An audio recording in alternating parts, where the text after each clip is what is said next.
everybody. Welcome to TADTalk episode 101. It's Friday here in Phoenix. Nick, that was something else yesterday. Are you still crying? Yeah, I'm still. Yes, I cried. Yeah, I mean, after the show, I went back and spoke to Anne and literally burst into tears. That was something else. Yeah. What a way to do episode 100. Definitely. But today we're here for episode 101, and 101 is going to be amazing. This man behind me, but what does he do? Well, you can see, where am I? Where's the piano? It's there. I can play the piano there. Check out Stephen Kane.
Wow.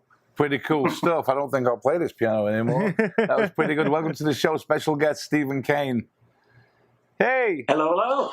How are you, Stephen? I am excellent. I'm in Atlanta, and it's hot. Is it really? I'm sure it's not as hot as it is where you are. Well, it's a dry heat. All right. Well, down here in the South, it's wet heat. Yeah. It's about 115, I think, 112, 115 today. But it doesn't feel like 115. Feels like 116. So it's not too bad. But I'm here with Nick and Stephen Kane, and we start TAD Talk, as we always do, with 3 random Nick questions. That's right. All right. The first question I have today is, what is the most random fact that you know?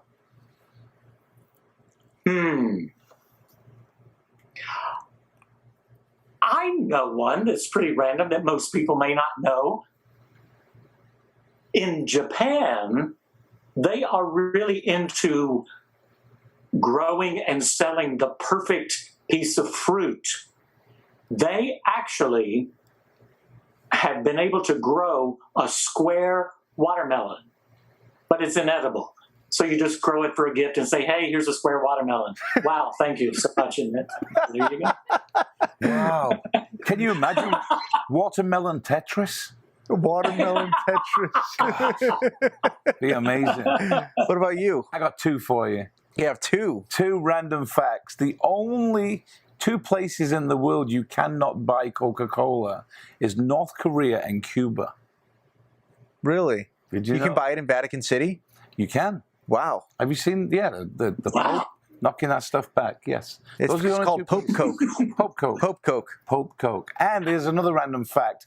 The entire world's population could fit into Los Angeles.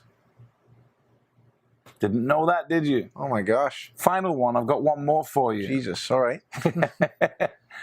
The difference between 1 million, being a millionaire, being a billionaire.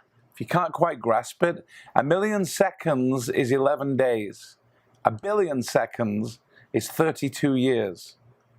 Put that in money. Jeez. It's amazing, isn't it? I have one that's just as deep as that. Go. The blow-up doll was invented by Adolf Hitler. Is that true? As in the that kind of blow up? No, the blow-up doll. The blow-up doll, as in, well, it's still technically a psh sound, but in a different way. But yeah, you know what I'm talking about. The kids don't know, but we do. So, question number 2, Tad After Dark. If you could go back in time and record yourself on a famous song or album, which one would you choose? Oh, now that's an easy one, and it's famous to me. I don't know, it's famous for everybody. My life-changing Broadway show that I saw was Sweeney Todd. I saw it the first week it opened. I would give anything to be Sweeney Todd and to sing with that incredible chorus and that unbelievable orchestra. That is such a great...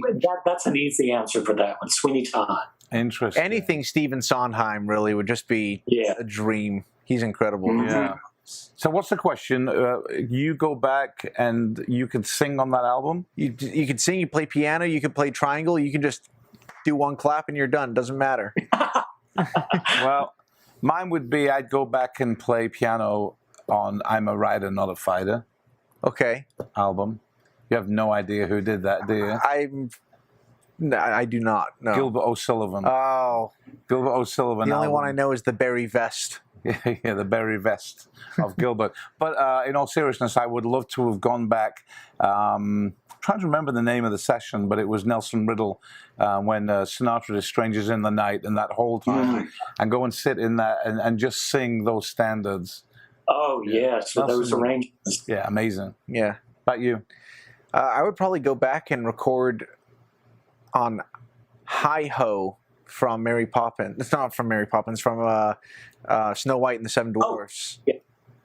You go back and record Hi-Ho. I record on Hi-Ho because Walt Disney, you know, he's incredible, he's a genius, but the beat gets so off near the end of that song, and I would You want to fix it or go with it? I would fix it. I would fix that. Nick's going to go back to 1937 and quantize everything. Yes. I would bring Logic Pro back with me so we have a way to do it. Nice. Okay. Oh, you know, speaking of Walt Disney, I just watched the TADTalk with Karen Daughtries, and I've been lucky enough to sail with Richard Sherman a bazillion times and to have him at a dinner table. There's a really quick story that he tells about a famous piece of music. When he and his brother were dealing with all the music with the new Disneyland, Walt had a ride where you sit in a boat and you go around the world, and there were animatronic dolls singing as you went by. Mm-hmm. And the Sherman brothers spent all this time and energy having the dolls sing a famous song from the country. So they're all in the boat, Walt's there in the front, and as they ride through the proximity, everything is too close, and it's just this big mess of noise. And Walt was getting furious, and he turned to the Sherman brothers and said, I want a new song. I want this fixed tomorrow. And they're going, but Mr. Disney, we can't do this in a day. I want it tomorrow, but we can't do it in a day. And he said, he and his brother got so upset about this, they said, we're going to show him. We're going to write the most miserable earworm song you can think of. And they wrote, It's a Small World. And he said they sat in the boat for the ride the next day, so haughty. And Walt was up front, and they were just, snicker the bazillionth time that song would cycle. And they said Walt was just going, this is amazing. This is perfect. This is perfect. And Richard just said, that's when I started losing my hair. So. Well, he had the vision, didn't he? Oh, that is awesome. Yeah. I love that. All right. Question number 3. Would you rather be the CEO of Starbucks or the sole stockholder of Amazon? Oh, that's easy. Starbucks. I'm a caffeine addict. I can have a triple espresso and go right to bed. So that's an easy one. What do you say? Not me. I'd be the sole stockholder of Amazon. I would then buy Starbucks and give you free coffee, Stephen. There you go. That's good. I like that. You like that answer? I did. Was that 3 questions? That was the 3 questions. Right. Well, welcome to the show, Stephen. It's great having you on here. I know that all Nick heard when you talked about being on the ship was being jealous that you spent that much time with one of the Sherman brothers. I've been wanting to meet him for years and years. Absolutely brilliant. He would always take an evening, at least on the smaller ships like Seabourn. He would take an evening and he would just sit on stage at the piano, and all of the production cast, and if there were anybody that could sing, just sit around the piano on stools and do a sing along of his music. It was just incredible. That is amazing. Yeah, that's brilliant stuff. Brilliant stuff.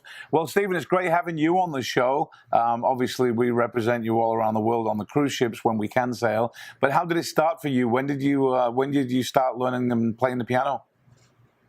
Well, my story's a little weird. I primarily think of myself as an actor. And so for the past 33 years, I've been playing the role of a ship entertainer. Okay.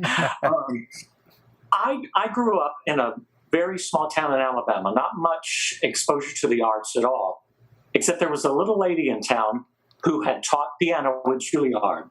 She taught all the kids in town how to play the piano. So I grew up studying heavy-duty, serious classical piano. I fully intended to finish high school, move to New York, go to Juilliard and be a concert pianist. But the first of many big sidetracks in my life, when I was 17-ish, I discovered that I could sing and that I could act. And I guess at that age, when you discover something that new and that exciting, you make decisions. So I dropped the piano cold turkey. I didn't play for decades. I worked as an actor and a singer. I went to New York. I didn't perform on Broadway ever because I never had the tenacity to stay in town long enough to get involved with all of the local circles and cliques that most people need to do to set up a Broadway career. I was addicted to food and money, and I would take a show out of town. So I worked at a lot of the big regional theaters, across the country, and a lot of the national tours. A sidetrack happened in the early 80s. I was working for a rep company theater in Memphis, and a rep company, you rehearse and you learn several shows, and then once you know them all, they open and they run in rotation. So what that means is you have your daytimes free because you're not rehearsing. Well, a couple of doors down from the theater was a music production house. One day I got the nerve to just walk in and see, who are you? What do you do? And a twist of luck, the producer for their resident 7-voice jingle group was on break in the lobby. And he said, "What part do you sing?" And I said, "Baritone." "Do you sight read?" "Well, as a matter of fact, I sing really, really well." He went, "We just lost our baritone. Could you come in tomorrow and we'll see how you do?" And that was the beginning of years of work as a studio singer. I've done millions of commercials, jingles, station IDs, WXYZ, things like that. And then I got hooked up doing these industrial shows, big business theater, like a corporate gig. But these were big $1 million produced shows. So I was a singing spokesman for Dr. Pepper, Miller Beer, Southwest Airlines, Frito-Lay. Nice. And whenever a lull would happen with the work, I'd go back to New York, get fed up with the Broadway routine again, take another show out of town. And the thing that changed my life, in 1987, I was touring with 42nd Street. We were playing the Casa Mañana Theater in Fort Worth, Texas. Mm-hmm.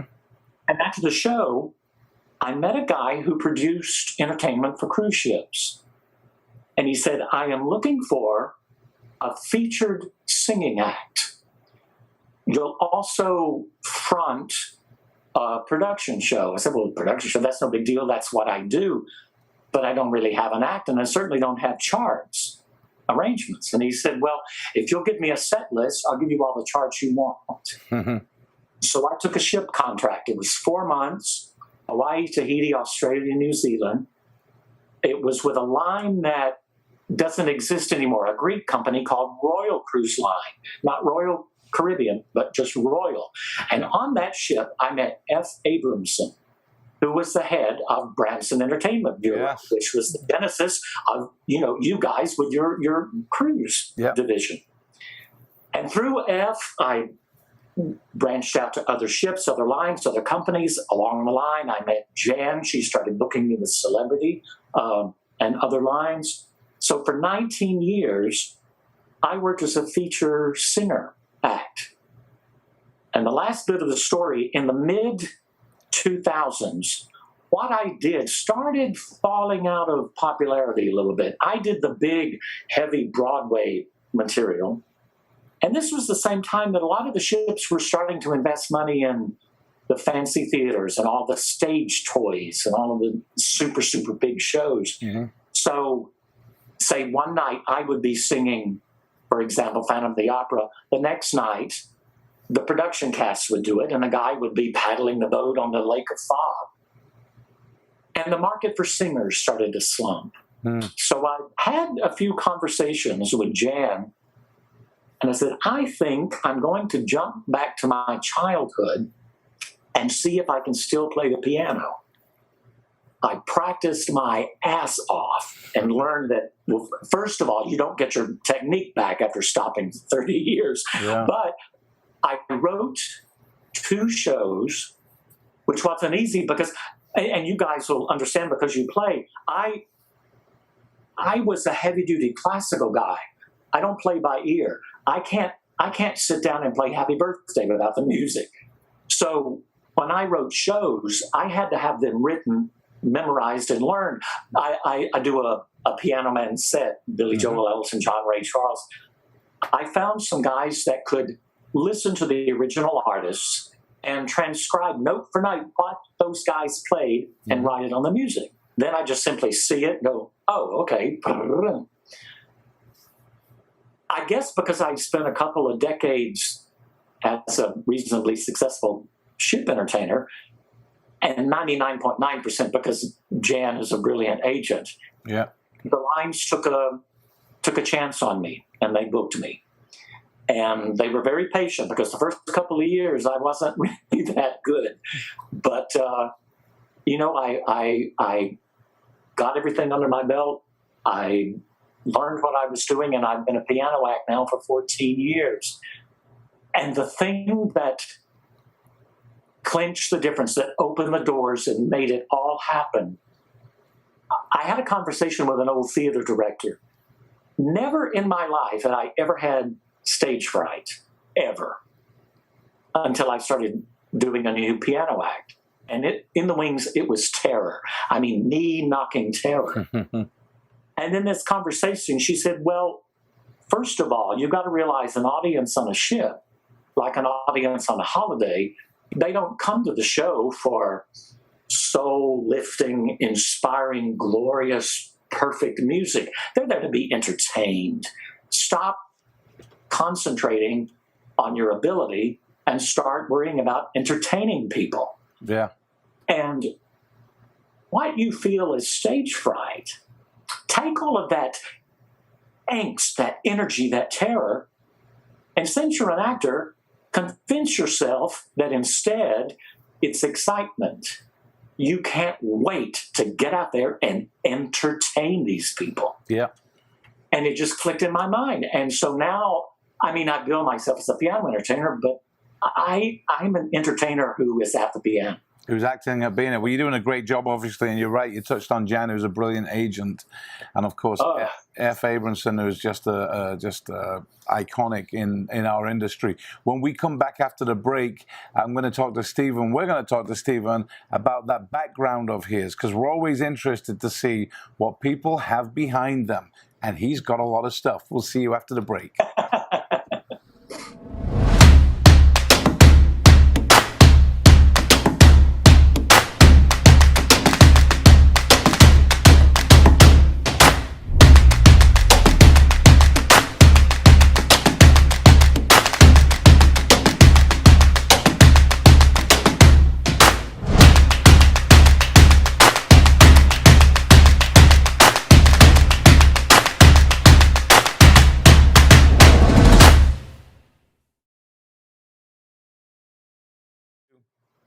And we're back with part 2 of TAD Talk with special guest Stephen Kane. Now, I made reference to this this background. It's not a virtual background. So let's see what we got here, Stephen, behind you. And we never warned you about this. Now, to your left behind you, got some orange, weird man from Easter Island, it looks like. No, on your, on your left behind you. That's the other left. So that creature behind you, what is it? That is from Japan. It's a samurai. When I first started cruising and traveling the world, I had a friend that said, if you see something interesting, buy it. You might never be there again. Okay. So I got all this weird stuff. That is a samurai that I bought. Okay. The other side. There you go. Yeah, that one. Yeah. The orange guy is a samurai. I have masks from all over the world. I've got carnival masks from Venice. Well, they'll come in handy these days, won't they? Yeah. That I think that's a carving from Bali. That's from Bali. That weird big nose thing. What's the thin statue next to the weird thing with the big nose? It's right next to that. It's right next to your right shoulder. Skinny wooden thing to your right. Oh, yeah. the other way. That's the Bali. Okay. That's the Bali carving. Okay, I see. Nice. Yeah. Nice. All right. And what's the shirt hanging up on the wall? I'm nosy. That is, if I can, maybe I can do that. Oh. That is a traditional, it's called a bauta.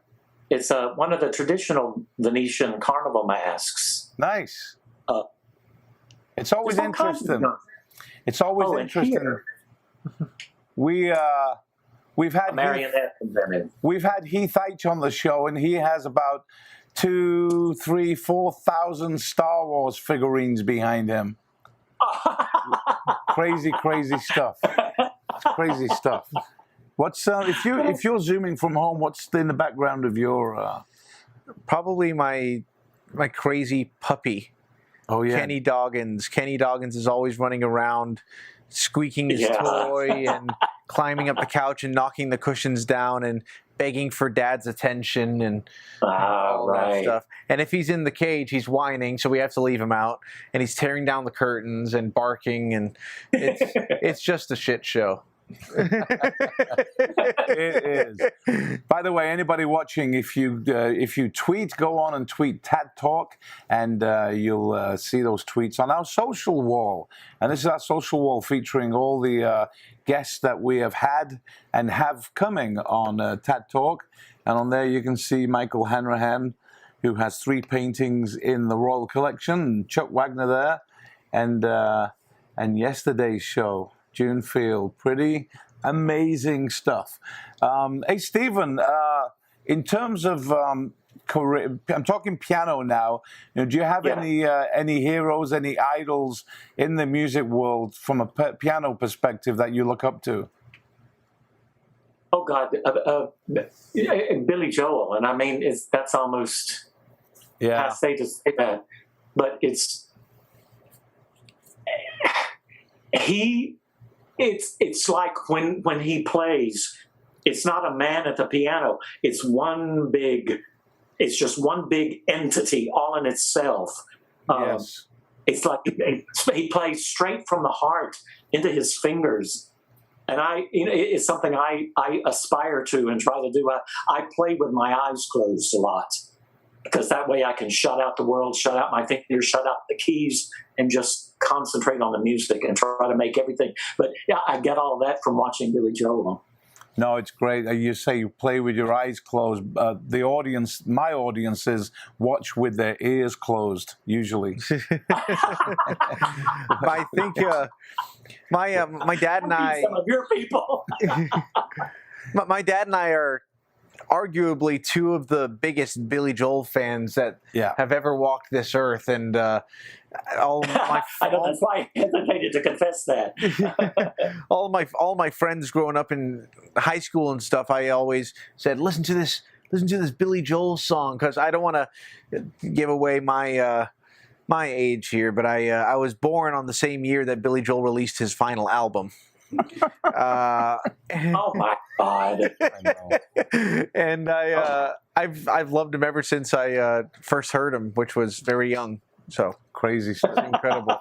So here's a question for you about Billy Joel. If you have to choose one lyric from Billy Joel, you have to pick 1-2 lines, maybe. What are you gonna pick as your favorite Billy Joel lyric, Stephen?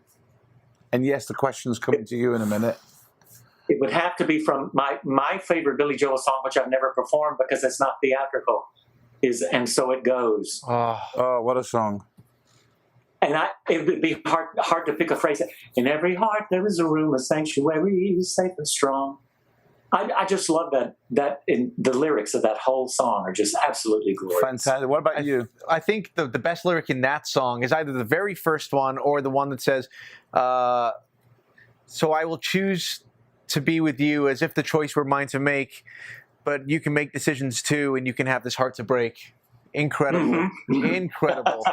But for me, and this one is hilarious because it's not, honestly, I'm going to have to say 2 because it's a tough decision, and I'm going to take yours, and you're going to be really mad at me. No, Yes, I am. you're not going to take yes, mine. I am. So one of them for me is in Close to the Borderline, and he says, I've got a remote control and a color TV. I don't change the channel, so they must change me.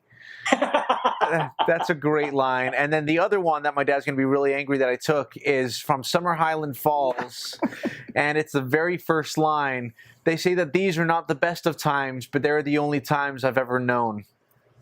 Just so good. Do me a favor, just say that whole verse. Read that verse.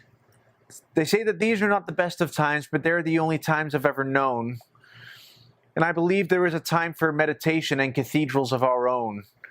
And I've seen that sad surrender in my mother's eyes, and I can only stand upon and sympathize, for we are always what our situations hand us. It's either sadness or euphoria. For we are only what our situations hands us. It's either sadness or euphoria. That was written about 2020. It's either sadness or... Yeah, we'll get there. We'll be euphoric soon. Yeah. Billy Joel's amazing. Oh my God. I saw a once-in-a-lifetime Billy Joel performance.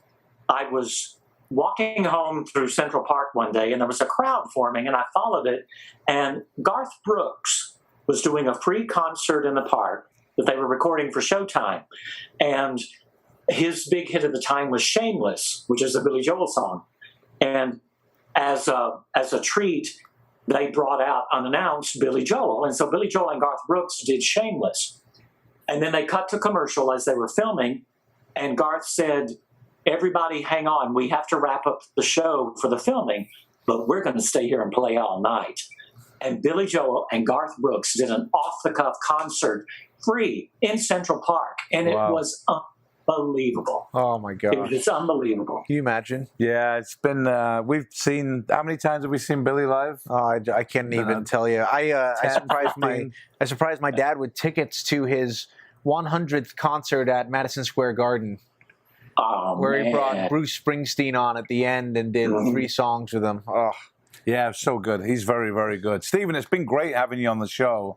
It's just such a lot. There's such a lot we could talk about, especially when it comes down to piano, and especially when we get talking about Billy Joel. But Stephen, there's a question we ask everybody on TADTalk in every single show, and we're going to ask you the same question. If you, Stephen, could spend the next 60 minutes with any two people, now these could be dead or alive, it could be family or people you've lost, or it could be celebrities or historical figures. It's any two people, and you go anywhere in the world, one place in the world with them.